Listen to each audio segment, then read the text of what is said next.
kami NIM 22110026, program studi S1 Farmasi, mata kuliah Pendidikan Budaya Anti Korupsi, dosen pengampu Dr. Hendra Sudrajat, SH.MH. Pada hari ini, Kamis 31 Oktober 2024, saya akan menjelaskan pencegahan dan pemberantasan korupsi menurut teori konstitusi Nusantara.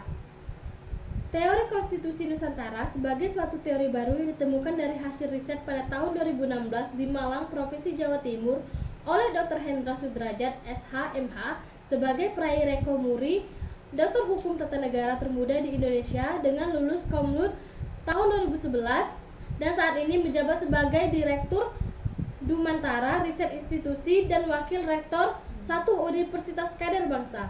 Teori konstitusi Nusantara merupakan teori menjelaskan mengenai konstitusi dan peraturan perundang-undangan yang berlaku di masa lalu, yakni pada masa kerajaan dan kesultanan Nusantara, dan berfungsi sebagai nilai dan keteladanan berkonstitusi dalam kehidupan berbangsa dan bernegara saat ini, termasuk untuk mencegah terjadinya korupsi yang sedang marak di Indonesia. Dalam teori konstitusi Nusantara memiliki bahasan yang berhubungan dengan mata kuliah Pendidikan Budaya Anti Korupsi, karena salah satu pembahasannya memiliki hubungan dengan penegakan hukum dan mencegah dan memberantas korupsi. Adapun komponen teori konstitusi Nusantara atau teori Nusantara Links Constitution States of Thought sebagai berikut. 1. People habits atau kebiasaan masyarakat. Pada masa kejayaan Nusantara terdapat kehidupan masyarakat yang memiliki tradisi dan kebiasaan para pemimpin masyarakat di kala itu. Kebiasaan para pemimpin di tokoh masyarakat sebagai suatu cerminan keteladaan dalam bermasyarakat. Keteladaan tersebut terlihat dalam perilaku dan tindakan yang diikuti oleh anggota kelompok masyarakat yang menjadi modal terbentuknya suatu masyarakat. Sehingga di mana ada masyarakat, di situ terdapat hukum. Dalam pencegahan korupsi, perlu diawali dengan kebiasaan perilaku dan sikap yang baik, seperti menjadi teladan dalam hidup dengan menjadi pelopor anti korupsi di kalangan mahasiswa dan masyarakat. 2. Living law atau hukum yang hidup.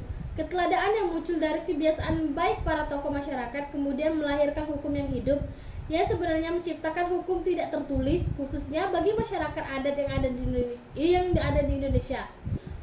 Hukum yang hidup ini menjadi tradisi dan adat istiadat masyarakat di Indonesia dan menjamin dalam konstitusi budaya malu untuk mengambil yang bukan hak miliknya. Sesungguhnya bagian pendidikan anti korupsi yang memiliki daya tangkal yang efektif. 3. Power of King atau kekuatan pemimpin.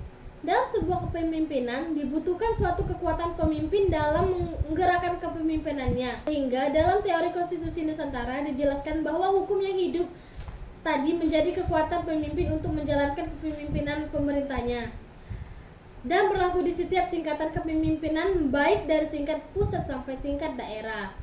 Kekuatan pemimpin menciptakan ketegasan dalam pemberantasan korupsi di Indonesia. 4. Royal Constitution atau konstitusi negara. Teori konstitusi Nusantara menjelaskan poin penting dari suatu konstitusi adalah materi muatan konstitusi, sehingga konstitusi negara berfungsi untuk mengatur tatanan bernegara, termasuk untuk membatasi mengawasi kekuasaan untuk tidak korup, mengatur distribusi kekuasaan negara agar tidak terjadi penyalahgunaan wewenang negara. Konstitusi negara terdiri dari konstitusi tertulis dan tidak tertulis, dapat bekerja maksimal untuk mencegah dan memberantas korupsi di Indonesia. 5. Archipelago teritori atau kewilayahan Nusantara atau kedaulatan negara. Teori konstitusi Nusantara memberikan penjelasan bahwa kedudukan kewilayahan Nusantara sangat penting. Menjelaskan kewilayahan Nusantara sama artinya dengan kedudukan kedaulatan negara. Hal ini memberikan pemahaman secara umum bahwa negara terbentuk dari sebuah wilayah dan kedaulatan masing-masing. Di samping berasal dari rakyat dan pemerintah, sehingga kewilayahan posisi keilmuannya penting untuk memperkuat posisi negara. Menurut Dr. Hendra Sudrajat, SH.MH, penguatan masing-masing kewilayahan dalam mencegah dan memberantas korupsi perlu dilakukan yang dimulai dari keluarga masing-masing, sehingga korupsi dicegah dari wilayah keluarga yang pada akhirnya menjadi suatu kedaulatan hukum negara yang bebas dari tindakan pidana korupsi. Di samping itu, dalam kajian kewilayahan menurut Dr. Hendra Sudrajat bahwa KPK perlu dibentuk di tingkat provinsi dan kabupaten atau kota, meningkat maraknya korupsi di tingkat daerah, sehingga dengan keberadaan KPK, kelembagaan di tingkat daerah dapat bekerja secara hierarkis dan KPK yang ada di pusat. 6. Kingdom struktur atau struktur negara. Kingdom struktur atau struktur negara dalam pembahasan teori konstitusi Nusantara merupakan struktur dan pembagian kekuasaan seperti kekuasaan legislatif, kekuasaan eksekutif, dan kekuasaan yudikatif. Struktur negara ini bekerja untuk memaksimalkan organ-organ negara dalam menjalankan kekuasaan pemerintah negara. Menurut Dr. Hendra Sudrajat, negara memiliki suatu komisi sebagai cabang kekuasaan negara seperti Komisi Pemberantasan Korupsi yang berwenang membatas korupsi di Indonesia. 7. Konsensus legality atau legalitas konsensus. Teori konstitusi Nusantara menjelaskan bahwa konsensus legality atau legalitas konsensus merupakan kesepakatan antara pemimpin dan rakyat dalam suatu negara. Menurut Dr. Hendra Sudrajat bahwa konsensus legality dalam teori konstitusi Nusantara pada pemberantasan korupsi adalah terbangunnya kesempatan bersama berupa penguatan karakter, berupa integritas dan komitmen dalam memberantas korupsi. Bahwa korupsi adalah musuh bersama dan ancaman seri bagi kehidupan berbangsa dan bernegara di masa mendatang. 8. State regulation atau regulasi negara. Regulasi negara dalam teori konstitusi Nusantara yang terdiri dari Undang-Undang Dasar Negara Kesatuan Republik Indonesia tahun 1945 dan undang-undang lainnya, serta peraturan lain yang berada di bawahnya.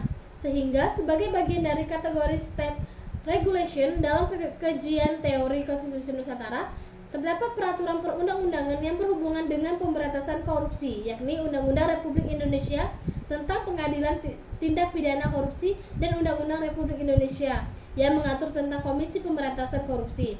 Kedepan, menurut Dr. Hendra Sudrajat, dalam aspek state regulation atau regulasi negara, diperlukan peraturan daerah tentang pencegahan dan pemberantasan korupsi yang berlaku di masing-masing wilayah provinsi dan kabupaten atau kota Indonesia. 9. Value transformation atau transformasi nilai. Dr. Hendra Sudrajat SHMH sebagai penemu teori konstitusi Nusantara selalu mengatakan bahwa Indonesia today and tomorrow is the reality of the archipelago in the past, yang artinya Indonesia hari ini dan esok adalah kenyataan Nusantara di masa lalu. Sehingga komponen terakhir dari teori konstitusi Nusantara menjelaskan value transformation atau transformasi nilai konstitusi Nusantara di masa lampau, yang dapat dijadikan sebagai keteladanan dalam pencegahan dan pemberantasan korupsi di Indonesia. Undang-Undang Simbur Cahaya era Kerajaan Palembang yang ditulis oleh Ratu Sinuhun menurut Dr. Hendra Sudrajat menyebutkan adanya perlindungan HAM di dalamnya yang secara tidak langsung melindungi hak milik orang lain dan perbuatan korupsi. Demikianlah penjelasan dan pembahasan teori konstitusi Nusantara sebagai tugas mata kuliah Pendidikan Budaya Anti Korupsi Salam 25 menuju Nusantara Unggul.